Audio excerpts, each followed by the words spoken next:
Você já se sentiu tão perdido, tão vulnerável, que parecia não haver mais nenhum lugar seguro neste mundo? Já experimentou aquele vazio profundo, onde nem mesmo suas conquistas, seus relacionamentos ou seus bens materiais conseguem preencher? Hoje, através do Salmo 16, vou compartilhar com você uma das revelações mais transformadoras que Deus preservou através de 3.000 anos de história. E o que você vai descobrir combina verdade espiritual inabalável com descobertas arqueológicas fascinantes que confirmam cada palavra desta escritura sagrada. O Salmo 16 foi escrito por Davi, o jovem pastor que se tornaria rei de Israel em um momento crítico de sua vida. Para entendermos a profundidade desta oração, precisamos viajar até aproximadamente o ano 1000 a.C., para a região que hoje conhecemos como Judeia, no atual Israel. Arqueólogos descobriram que naquele período, Davi vivia constantemente fugindo do rei Saul, percorrendo desertos áridos que se estendem por mais de 100 quilômetros entre Belém e o deserto de Zif. Essa jornada, que hoje fazemos de carro em 1 hora, levava dias de caminhada intensa, sob sol escaldante, enfrentando perigos reais de animais selvagens e exércitos inimigos. Historiadores explicam que a vida de um fugitivo naquela época era desesperadora. Sem GPS, sem comunicação, sem saber onde encontrar água ou abrigo seguro. Especialistas em antropologia cultural revelam que a sociedade daquela época baseava sua segurança em 3 pilares: família, propriedade e posição social. Davi havia perdido os 3. Expulso do palácio, separado de sua família, sem terra própria. E é exatamente neste contexto de absoluta vulnerabilidade que ele escreve: Guarda-me, ó Deus, porque em ti me refugio. A palavra hebraica para refugio aqui é chassá, que vem da raiz linguística, que significa literalmente buscar abrigo sob as asas, ou esconder-se completamente. Engenheiros que estudaram as cavernas da região de En-Gedi, onde Davi se escondia, explicam que essas formações rochosas criavam proteção natural contra elementos e inimigos. Mas Davi não estava falando apenas de refúgio físico. Ele estava declarando algo revolucionário para aquela época, que sua segurança não dependia de muralhas de pedra, mas da presença invisível de Deus. Continue o Salmo: Digo ao Senhor, Tu és o meu Senhor, não tenho bem nenhum além de ti. Aqui está algo impressionante que a palavra original revela.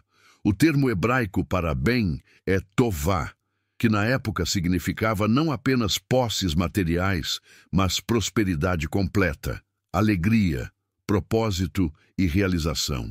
Davi está declarando que sua felicidade, seu senso de realização, sua própria identidade não vem de nada externo, mas unicamente de Deus. Para aquela sociedade que media valor pela quantidade de rebanhos, terras e esposas, isso era absolutamente revolucionário. Quanto aos santos que estão na terra, eles são os ilustres, nos quais tenho todo o meu prazer. Documentos históricos da época confirmam que havia comunidades de fiéis, espalhadas por Judá, que mantinham viva a adoração ao Deus verdadeiro, mesmo em tempos de apostasia. A palavra santos vem do hebraico kadosh, que significa literalmente separados, consagrados. Antropólogos culturais explicam que numa sociedade tribal como aquela, identidade estava profundamente ligada à comunidade. Davi está dizendo: minha verdadeira família são aqueles que também escolheram a Deus.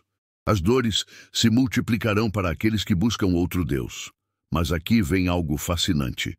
Recentes escavações arqueológicas em sítios cananeus contemporâneos a Davi revelaram altares com evidências de sacrifícios extremos, incluindo oferendas de crianças a deuses como Moloque e Baal. Historiadores documentaram que a adoração pagã daquela época exigia sofrimento real, perda real, dor real. Davi, que conhecia essas práticas, está fazendo um contraste poderoso. Outros deuses exigem que você se destrua, mas o Deus verdadeiro oferece refúgio. Não tomarei parte nas suas libações de sangue, nem porei os seus nomes nos meus lábios. Esta é uma rejeição categórica. A palavra hebraica nazak, para libação, refere-se especificamente aos rituais pagãos onde sangue era derramado para apaziguar deuses irados.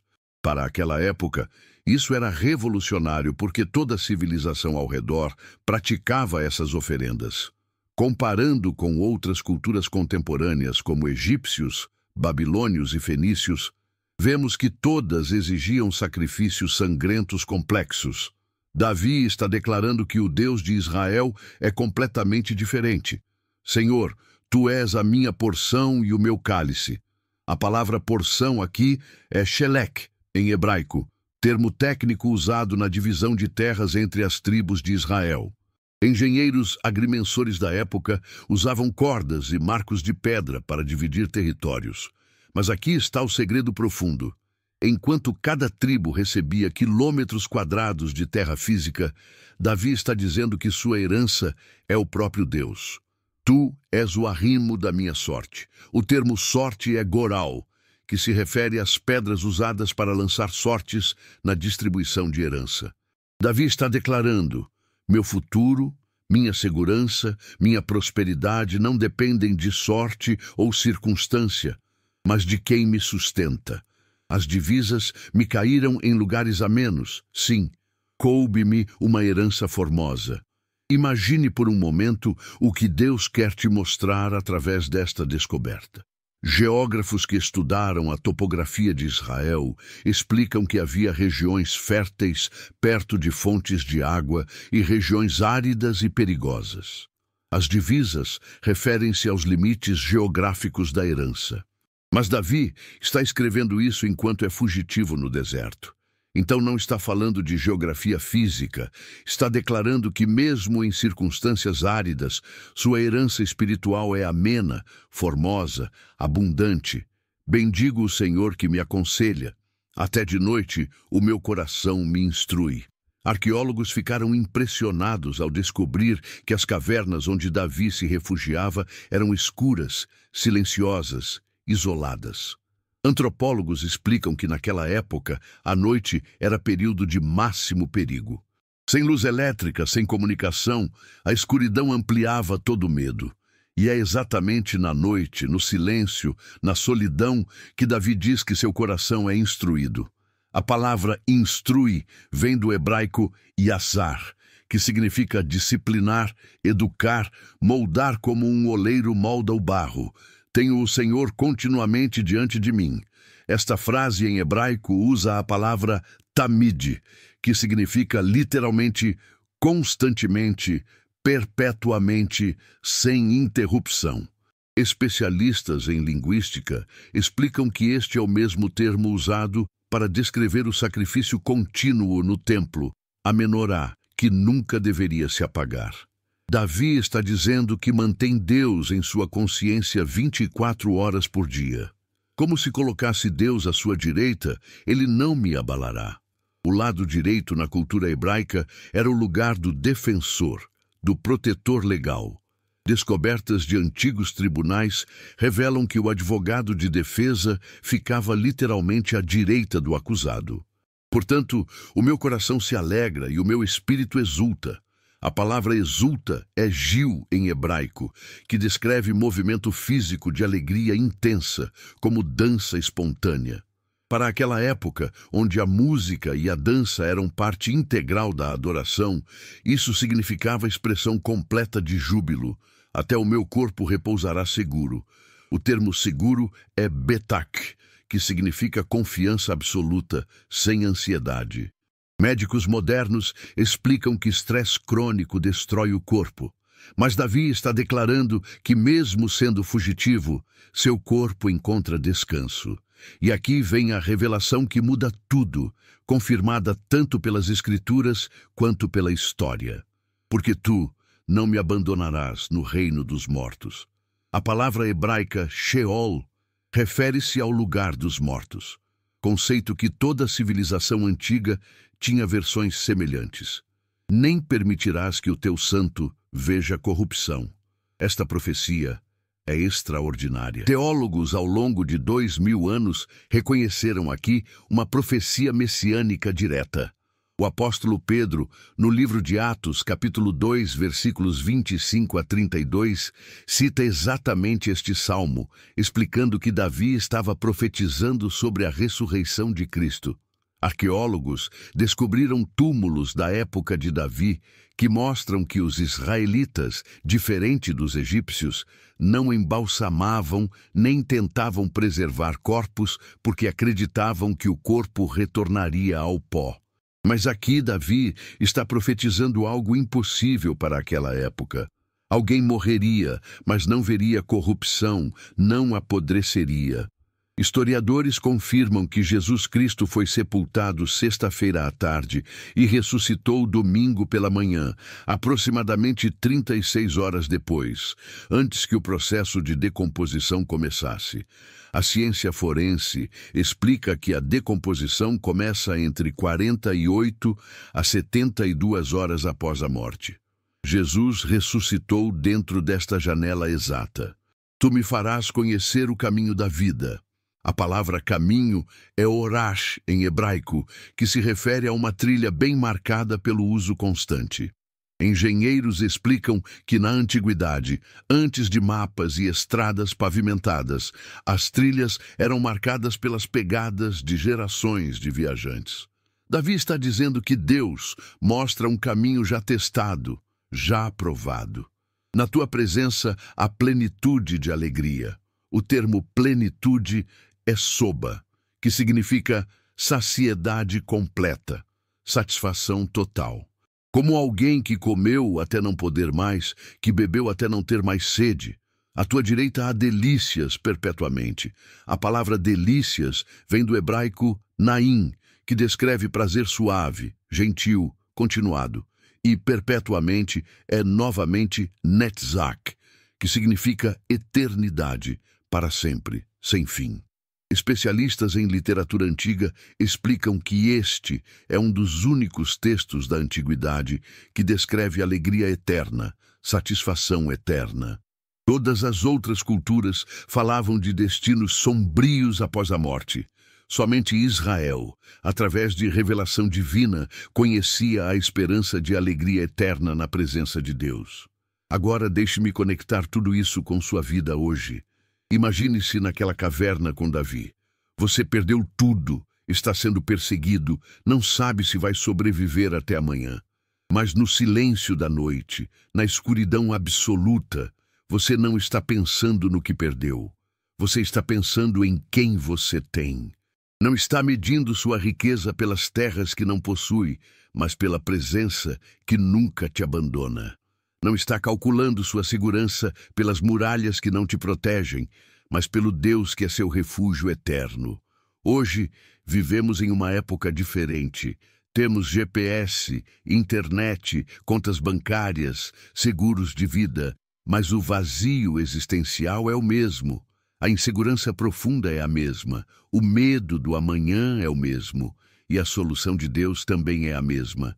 Não é te dar mais coisas, é te dar Ele mesmo.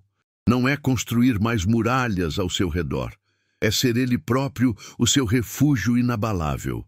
A pergunta que precisa ecoar em seu coração agora é esta: onde você tem buscado refúgio? Em suas economias? Elas podem desaparecer em uma crise. Em sua saúde? Ela pode falhar sem aviso. Em seus relacionamentos? Pessoas podem te decepcionar. Mas há um refúgio que nenhuma tempestade pode destruir, nenhuma crise pode abalar, nenhuma morte pode roubar. E este refúgio tem um nome: Deus. E aqui está o que mais impressiona. Tanto a verdade espiritual quanto as descobertas modernas confirmam que quando Davi escreveu este salmo há 3000 anos, ele estava profetizando não apenas sobre sua própria vida, mas sobre Jesus Cristo, que seria o cumprimento perfeito de cada promessa. Jesus é o santo que não viu corrupção. Jesus é o caminho da vida. Jesus é aquele em cuja presença há plenitude de alegria. Jesus é aquele a cuja direita há delícias perpetuamente. Deixe-me compartilhar com você uma verdade que transformou minha vida e pode transformar a sua. O refúgio não é um lugar, é uma pessoa. E esta pessoa não está esperando você ser forte o suficiente, bom o suficiente, digno o suficiente. Ele está chamando você agora, exatamente como está, com todos os seus medos, suas falhas, suas feridas. Ele está dizendo: vem, esconde-te em mim, descansa em mim. Eu sou a tua porção, o teu cálice, o arrimo da tua sorte.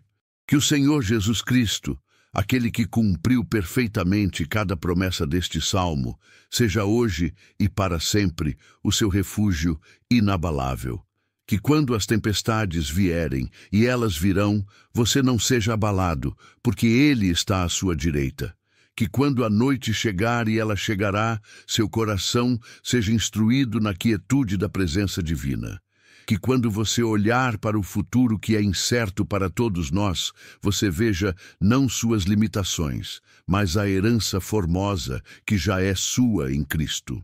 E que no final desta jornada, quando cruzar o limiar da eternidade, você descubra que tudo o que este salmo prometeu era apenas um sussurro do que Deus havia preparado para aqueles que o amam.